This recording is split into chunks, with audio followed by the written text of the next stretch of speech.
देवतांगण वंदिन चरण डोळ्यान पाहिन रूप तुझे प्रेमे अलंगिन आनंदे पूजन भावे वाळीन म्हणे नामा त्वमेव माता पिता त्वमेव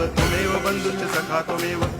विद्या करुणं त्वमेव सर्वं मम देव कायेन वाचा मनसेन्द्रियैर्वा बुद्ध्यात्मना वा प्रकृति स्वभावात् करोमि यद्यत् सकलं परस्मै नारायणायति समर्पयामि अच्युतं केशवं रामनारायणं कृष्णदामोदरं वासुदेवं हरि श्रीधरं माधवं गोपिकावल्लभं जानकीनायकं रामचन्द्रं भजे हरे राम राम राम हरे हरे हरे कृष्ण